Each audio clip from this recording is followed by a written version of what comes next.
ಎಕರೆ 40 ಅಡಿ ಮೊಟ್ಟ ರಸ್ತೆ. ತಾರ್ ರೋಡಿಂದ ಒಂದು ಅರ್ಧ ಕಿಲೋಮೀಟ್ರ್ ಆಗುತ್ತೆ. ನಂಜನಗೂಡಿಂದ 16 ಕಿಲೋಮೀಟ್ರ್ ಆಗುತ್ತೆ. General property, red soil. ತೋರಿಸ್ತೀನಿ ನೋಡಿ, 1 ಎಕರೆ ಜಾಗ. ಪಕ್ಕ ಫುಲ್ ಡೆವಲಪ್ ಆಗೈತೆ ನೋಡಿ. ಇದೇ ಜಾಗ, ಪಕ್ಕ ತೋಟ, ಹಿಂದಗಡೆನೂ ತೋಟ, ರೆಡ್ ಸಾಯಿಲು.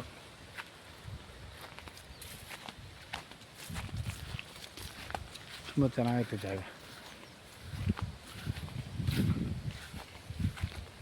ಫುಲ್ ಗ್ರೀನ್ ಏನೈತೆ ಇದು ಪೂರ್ತಿ 1 ಎಕರೆ. ಹಿಂದೆ ತೋಟ ತನಕ ಜನರಲ್ ಪ್ರಾಪರ್ಟಿ. ನಂಜನಗೂಡು ರಿಜಿಸ್ಟ್ರೇಷನ್. ನಂಜನಗೂಡಿಂದ 16 ಕಿಲೋಮೀಟ್ರ್ ಆಗುತ್ತೆ ಅಷ್ಟೇ. 1 ಕಿಲೋಮೀಟ್ರ್ ಹೆಚ್ಚು ಕಮ್ಮಿ. ನೋಡಿ, ದೊಡ್ಡ ರಸ್ತೆ, ದೊಡ್ಡ ಮೋಟ್ರ್ ರಸ್ತೆ, 1 ಎಕರೆ. ಪಕ್ಕದಲ್ಲೆಲ್ಲ ಒಳ್ಳೆ ತೋಟ, ಒಳ್ಳೆ ನೀರು, water belt area. Farm house ಮಾಡ್ಕೊಳ್ಳೋದಕ್ಕೆ ಸೂಟಬಲ್.